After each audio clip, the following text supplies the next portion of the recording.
Hello YouTube, this is Morgan Airspeed Prime here with my next Darren Shan reread video. This is going to be for book 7, which is called Hunters of the Dusk. So we're past the halfway point in the series. This is the start of the sort of, third of the 4 trilogies that make up this 12-book series. This is the Vampire War trilogy, that is 7, 8, and 9. And as you can see in the cover here, Shuriken, because of course Vansha March, as we meet in this book, uses Shuriken. This book, I actually didn't remember too much about it. I sort of remembered how it started, and then I'd pretty much in my mind sort of skipped already onto like most of what happens in 8. I really did forget like how early they introduce Ivana into things. So I completely forgot about the whole going to where she is, and then going back to the Cirque, just because this second half I think is where like everything sort of blends together a little bit more, whereas the first half the books feel a little bit more individual, but you know, we're building towards the big finale here from the halfway point, so it makes sense that it goes like that. It just means that each of the books is less sort of like a real sort of maybe plot directly on its own and more just links together with everything else. So that's still pretty good. But yeah, another really enjoyable one here. There's so many like I think interesting reveals that even going back to it now, just that spark, like, oh yeah, this was a thing, this was a dynamic that they were going for. They revealed this early on, just past the halfway point. Really interesting.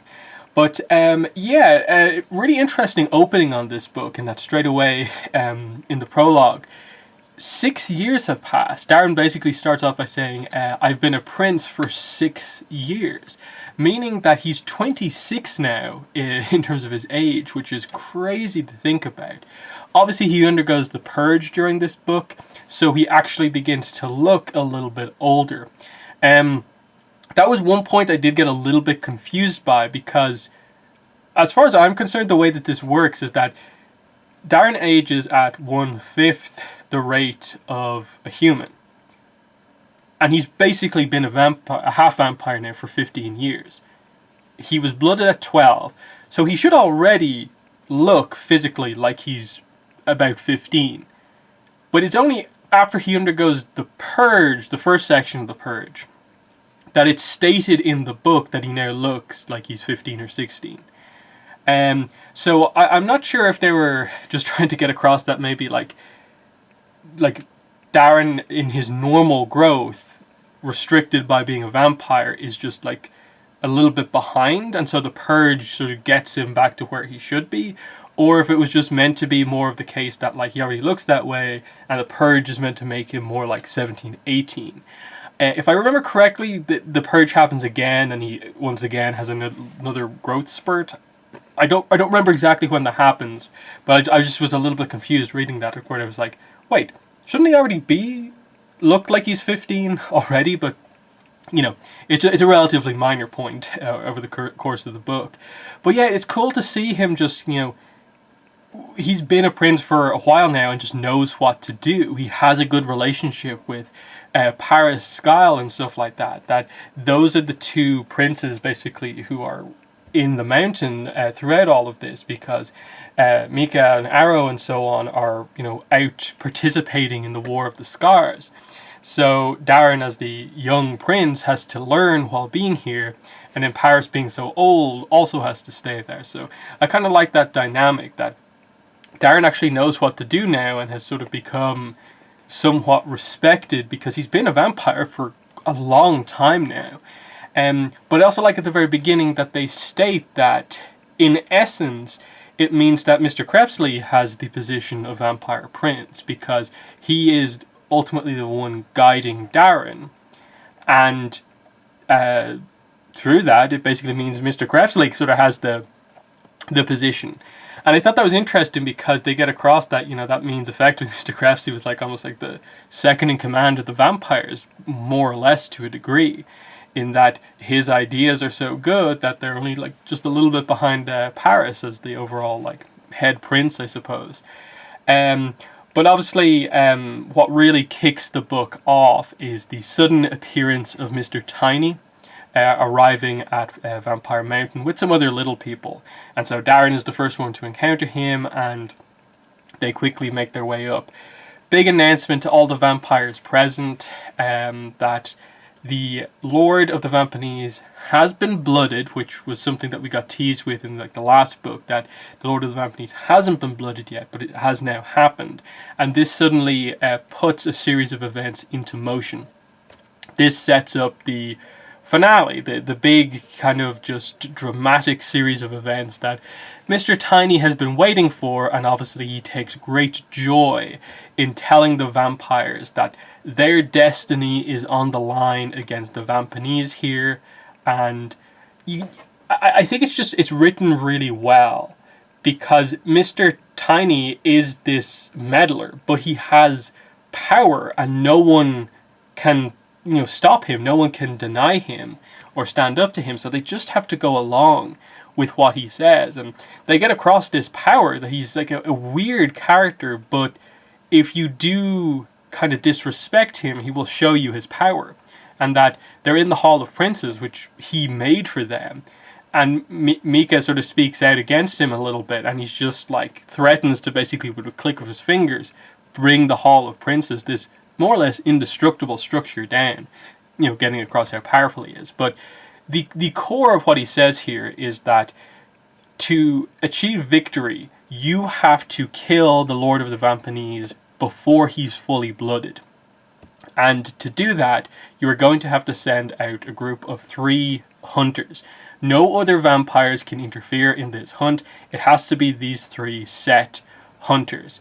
And as we find out, the first 2 are announced by Mr. Tiny, and they are Darren and Larton Got. They're the main 2, and then they meet Vanchamart along the way. And then Harkat is given the position of basically, I will tell you, if you come with me and don't take part in the hunt, I will tell you right now, I'll have you like undergo the sort of process to tell you who you were as a human in the past, or you can go with them on this mission. And Harkat actually decides to go with them, and you see sort of his loyalty come out here, which I really appreciate that, in that he had taken up a position as sort of Seba's assistant, highlighting how much of a character he is, despite being a little person, and him now going along with them on the mission. It's just a really great way to involve him, and there's just this overall mystery of like, oh yeah, who is he? What's the significance of that? And just like what is the deal with the little people? Like obviously we have a sense for the idea of it, but what's the real situation here? Like why does Mr. Tiny do this to people and so on? But he also tells them, and this is what makes it so interesting, that it's so clear that this is him meddling to get some enjoyment out of basically forcing drama on people. And it's that he's looked into the future, and he knows that you are going to have 5 opportunities to kill the Lord of the Vampaneze. 5 opportunities to win. You've already missed one of them. That opportunity was through Kurda Schmalt. That if you had let him live and had his influence, basically happen the way he wanted to, you would have basically averted this from really ever happening. The Lord of the Vampaneze wouldn't have been able to influence his people that much, and it would have just, fizzled out, basically. But that is past. That has already happened before Mr. Tiny even came. But that is obviously a plot point from the last series, were they right to kill him, or was that the vampire laws getting in the way of what needed to be done? Because a lot of them were kind of like, they respected Kurda for what he was trying to accomplish, but ultimately they had to punish him because he killed Gavner and led to the death of so many other vampires. And, can you really, weigh one against the other? And I think that's why, the death of Gavner and him being such a likable character was such an important thing, of like, you as the reader feel the same way as Darren does and Mr. Krebsley does, of that can't go unpunished just because he's got some good ideas. So we're down to 4 chances to take out the Lord of the Vampaneze. And the reason he's come to them right now is because, okay, the war is sort of on pause. They're sending out the generals to fight the sort of lesser Vampaneze, and people are getting killed. But fundamentally the major players in the war aren't really taking part. So to make them go ahead with it, he just reveals to them, if you actively go out and search for the Lord of the Vampaneze with the 3 hunters, with that group, you will basically activate 3 of these encounters. And there will be 3 encounters where you may or may not kill the Lord of the Vampaneze. If you fail these 3 encounters, the last encounter will be the big sort of cataclysmic one that will determine the fate of either side. The basic idea seemingly being that as each failure happens, more and more bad stuff is going to happen because of, like, I suppose, the results of that failure. Meaning that if you wait until the last opportunity, will it have been worth it to lose so much along the way? So it is completely within their best interest to try and succeed on the first attempt here, the second of the 5 opportunities. So that's interesting. And then basically the quest begins with they have to go see this character named Lady Ivana, and that is going to be what starts their quest, because they'll find the 3rd hunter on their way to go and see her. And I like it here. Larton straight away is like, yes, I want to do this. I want to go out and hunt the Lord of the Vampaneze. Darren speaks up immediately afterwards and is like, yes, me too. Harkat is going to go with them as well. And even though the others really want to participate, this is where, Mika sort of angers Mr. Tiny, but it goes on from there.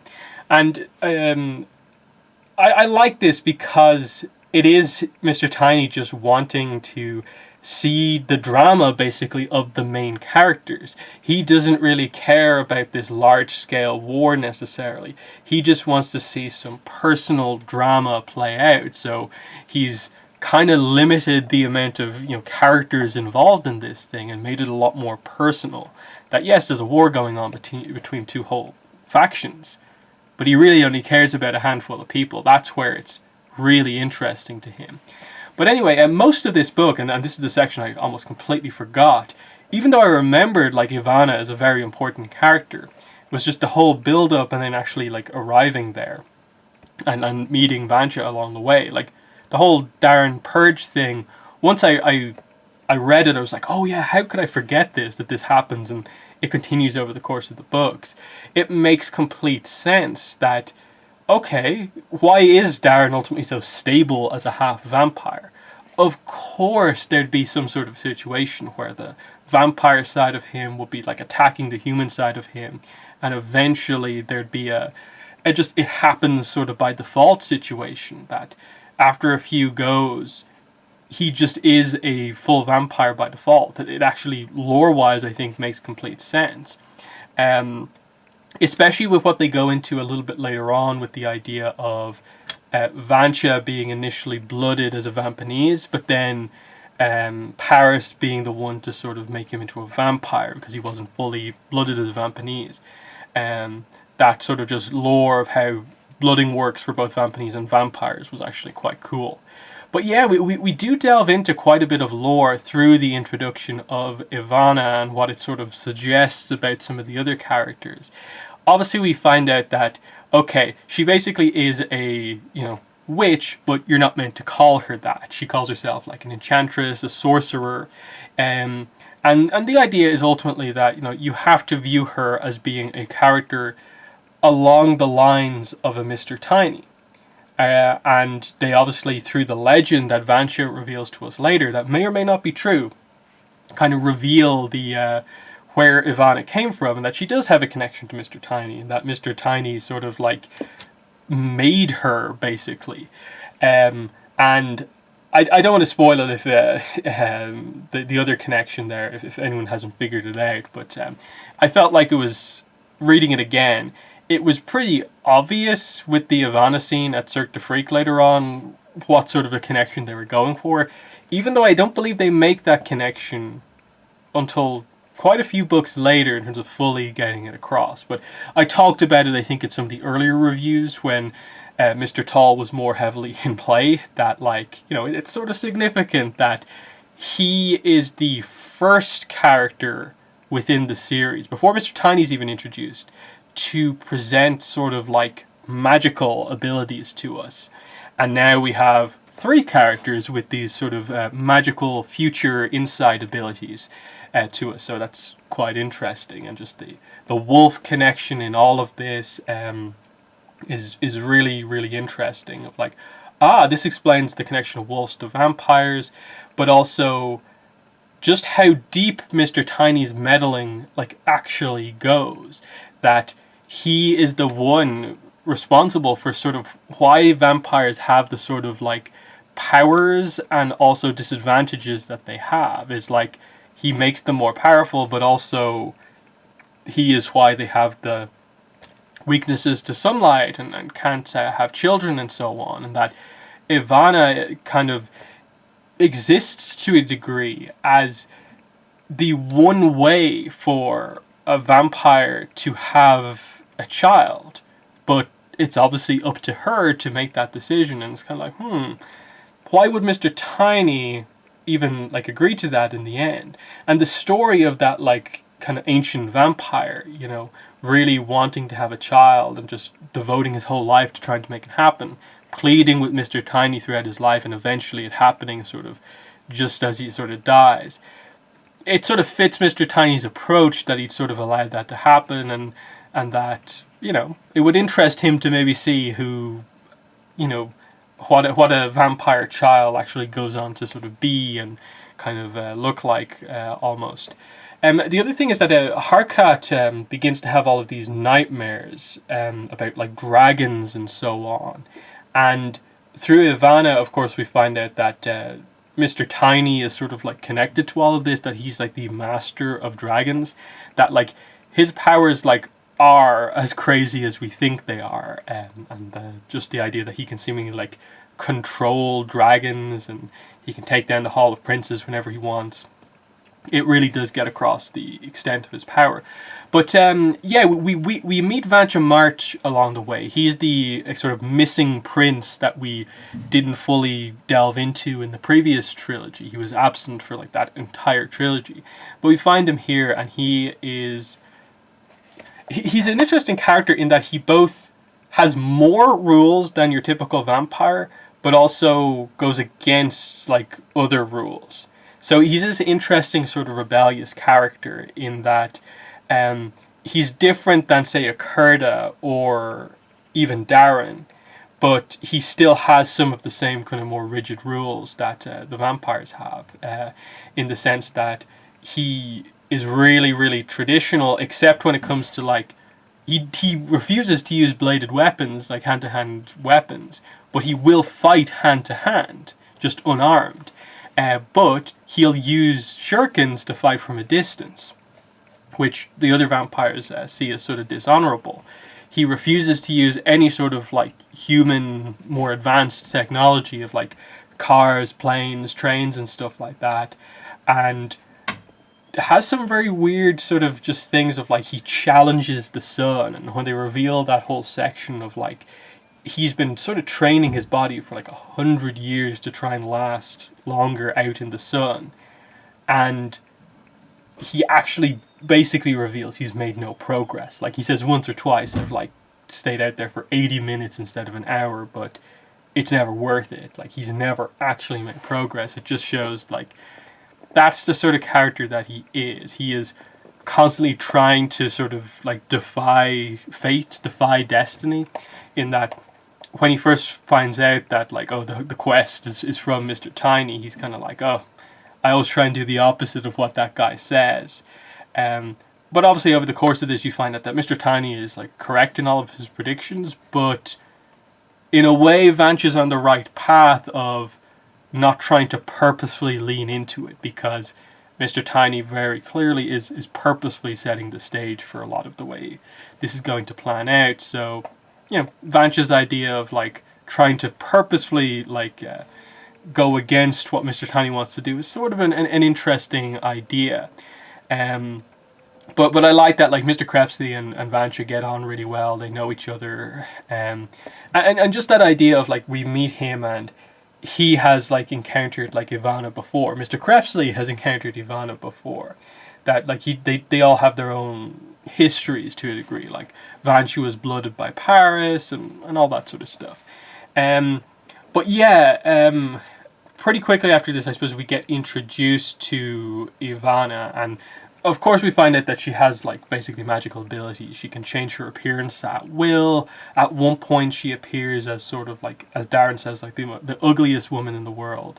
The next, she switches over and she's like the most attractive woman in the world, and she just kind of says that I don't really care how I look. I change it whenever I want to, but this is the first form I took, so I just stick to it. It's kind of just an interesting one that like she breeds frogs as this sort of hobby that she has, and it's to a point where she can breed them so carefully that like the patterns on their back resemble people's faces, and she can control them to basically like um, lay out pictures as she does for Larton. Because one of the cool things that they reveal here is how Larton got the scar that they've mentioned multiple times throughout the first 6 books. He has a scar in his face. He never says how he got it, but he like touches it all the time. And it's revealed that he tried to kiss Ivana one time when he was younger, and she scratched him quite deeply on the cheek for doing so. So it's not this like amazing war scar. It's just from this like encounter with Ivana. So that was kind of that was a fun one to just see, like, oh wow, like the usually serious Mr. Crepsey like did something like this in the past. But she feels sorry for that because she feels like she like probably overdid it for what was happening, and so she gets the frogs to show Mr. Crepsey a sort of perfect image of Arasale's face, and it's a kind of nice emotional moment.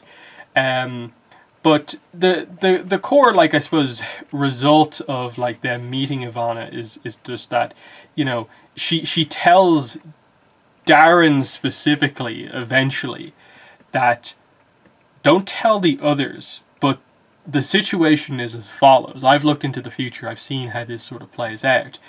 The way it's going to work is that, yes, the Lord of the Vampaneze is going to become the Master of Shadows, the sort of ruler of the world. It's either going to be the Lord of the Vampaneze, or it's going to be you, Darren. So it immediately puts into this position of like, okay, there's a few like strands of fate, strands of destiny kind of being put into play here in terms of the way that this will play out. Either the Lord of the Vampaneze becomes the Master of Shadows, or it's Darren, based on however this war plays out, however the 5 separate chances play out. And I thought that was just such a really like strong reveal when it actually happened. Really, really well done, how it kind of played out. I think just a lot of the dynamics at this point were great, of just that they warned him not to call her a witch before they went in, but Darren immediately opens his mouth and says it anyway, which is perfectly within his character, because that has sort of been what Darren has done over the course of this series, is like, they're like, oh, be very careful when you speak to Mr. Tiny, and then he just starts talking to him normally, and stuff like that. It's been sort of surprising. So I think similarly with the princes, they're like, you know, be respectful around the princes, but he speaks his mind more often than not. It's just, you know, that is one of his character traits, so I kind of like that. So that was pretty kind of cool. The other point is like what she actually says to Larton and Vansha is that if it gets down to one opportunity remaining to kill the Lord of the Vampaneze, you two will be dead at that point. Highlighting that I think this is interesting in terms of like setting up the story in this way, where you're basically saying ahead of time there's going to be these like kind of 5 encounters, and usually when you do that, like typically you know you're going to go down to the final encounter, meaning you're taking away some of the drama from the first couple. But in adding these extra sort of stipulations onto that, of her revealing that, oh yeah, and on the last challenge, I hate to tell you it, but you'll be dead by then, meaning that at some point during the failure of, you know, coming up of some of these attempts, Larton or Vansha could actually die. It's not just going to be a case where they are all destined to survive until the last attempt. They're all pretty much going to die at some point. But You also add in that Darren now specifically knows that this ruler of this apocalyptic world sort of in the future is either going to be the Lord of the Vampaneze or himself. That's kind of big. And it also highlights that Ivana has abilities that are very, very similar to Mr. Tiny. And this obviously links into that legend of the wolf and him using the sort of the blood of a vampire to create, Ivana and a boy and two other, babies that died. And I like it because like it's this legend, and they're like, is it true? Maybe some of it is true. So you don't know if it's completely accurate, but the general idea is that it's mostly true, meaning that Ivana, one way to look at her is that she's sort of Mr. Tiny's daughter. Obviously the similar types of powers, and then especially when she goes to talk to Mr. Tall later on, and the net result of that is we have to stay out of this. We have to be neutral. We have allies with the vampires, but we can't, put that on play. So when we get to the sequence later on where she goes to meet the Vampaneze, it is interesting to see her go to meet them and then just sort of stand in the background as everyone fights around her. Just highlighting that in the same way that Mr. Tiny is sort of a godlike being, Ivana has to be viewed in much the same way. And then because of the way she interacted with Mr. Tall and the way he acts, he's in a similar situation. But he is much more loyal to the vampires in that he still offers them sanctuary at the Cirque. So that was, I think, really cool to see. So that's where they go after meeting Ivana. She comes with them to go meet Mr. Tall. And this is great because we haven't come back in here in a while. And it's not just a case of like, oh yeah, it's been like 3 books. But it's also been like 14 years or some, around that, at least 10 plus years since Darren has last seen, Evra. So that's like one of the big things when they arrive and there's a show going on and you see an adult Evra with a young Snake Boy up on stage. And Darren initially is just like, why, did they find another Snake Boy? But then he finds out later that Evra is married and has children, multiple children, with one of the other performers that we haven't met before, but off screen, Evra is married. That's really cool, and you meet like some of the other characters, like Truska, the bearded woman. We find out that she's like learned to speak some English. That she and Vansha actually know each other and kind of have a romantic kind of thing going on, sort of. That was fun, and just seeing them and them both back, I thought was just a lot of fun because for Darren, this is obviously a very important place to him because it's sort of where he found some stability in the aftermath of becoming a vampire's assistant. After everything was going wrong, this is where stuff started to go right for him again, I suppose. So it is a home to him, and Mr. Crepsley also views it as a home. He feels comfortable there. And roughly the same with Harkat, and Vansha is okay with being here as well. So it is interesting that like this Cirque is ultimately this place where vampires can come if they want to. So that's quite cool, and I like the setup of that. Like Mr. Crepsley and Darren were both about to go on stage, even though Madame Octa is not with them. They were just going to do some magic tricks with some vampire, strength and speed feats, and that would be their skills. So. That was cool. In addition to earlier on revealing that the result of Madame Octa being left with the mountain spiders is that we have a new breed of spiders called the Bashan spiders, which are kind of poisonous, but not like as poisonous as Madame Octa. That's just a nice kind of thing that Saba named that new species after Darren. That's nice to see. In addition to the fact that Evra named his first son after Darren Shan with Shankus. And that was just another really fun thing as well. But the result is that before the show's about to go on, Ivana leaves and Darren overhears her talking to Mr. Tall and how they have to remain neutral. So he thinks, obviously, look, they have to be talking about vampires and Vampaneze.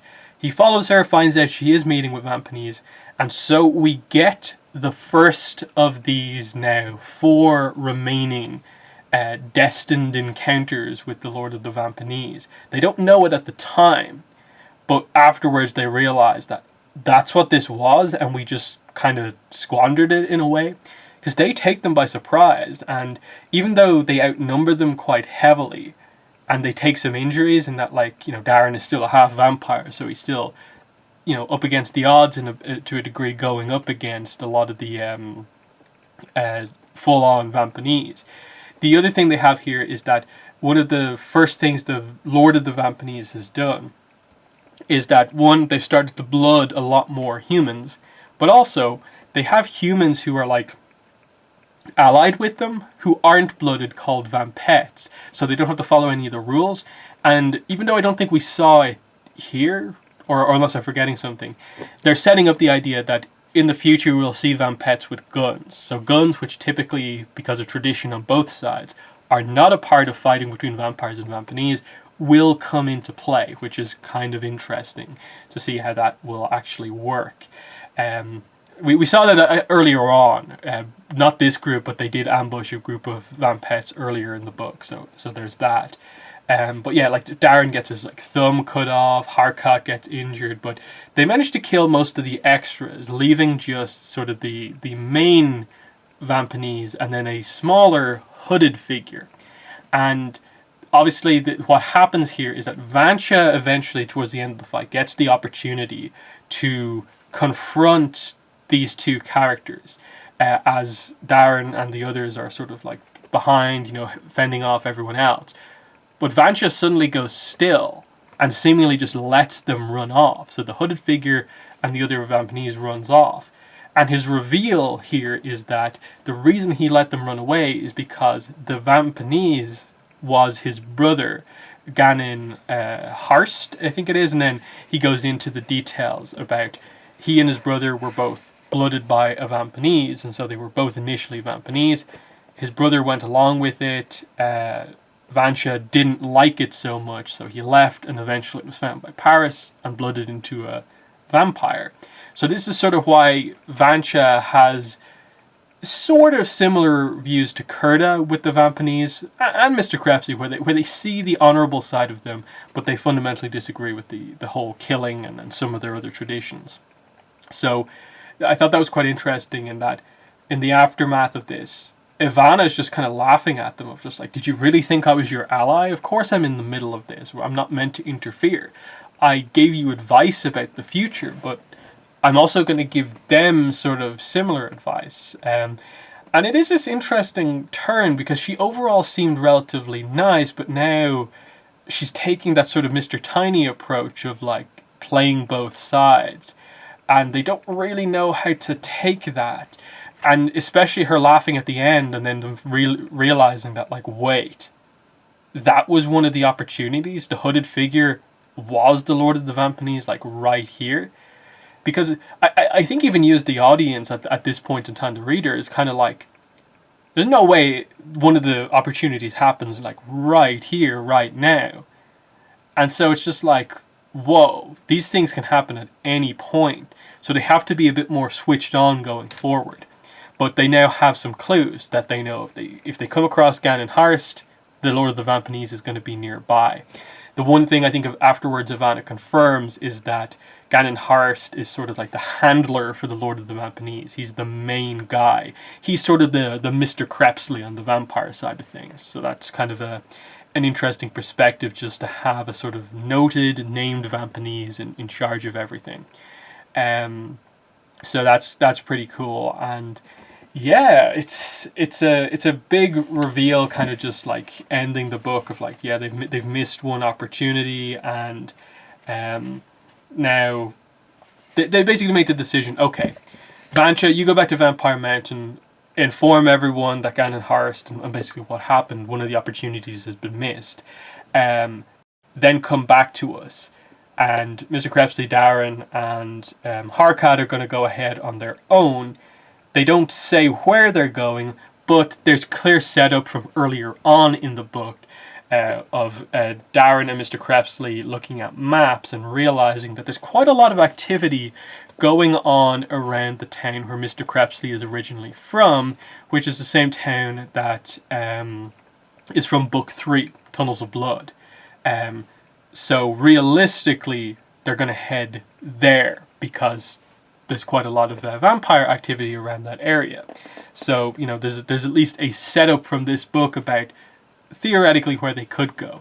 But, you know, I like the ending of this in terms of just like they missed an opportunity, they're going to regroup now, and we'll see where we go next. But also, Darren is changing. He has this purge that's about to happen, and he knows that his time, being even part human, is slowly but surely coming to an end. And it's also this sort of setup for his sort of power level is going to wax and wane as we go on. He is going to be sort of at times rendered out of action because the purge negative side effects will happen. There'll be times when he's even stronger because of the positive effects of the purge. And when they do not happen is going to be super, super interesting. But I'm excited to get into book 8 next week, Allies of the Night. This is the book I think I probably remember the most out of this trilogy as a sort of middle transition point. But I'm excited to get into it. So in the comments, let me know what your thoughts were on book 7, Hunters of the Dusk. But that has been the video. Thanks for watching, and bye.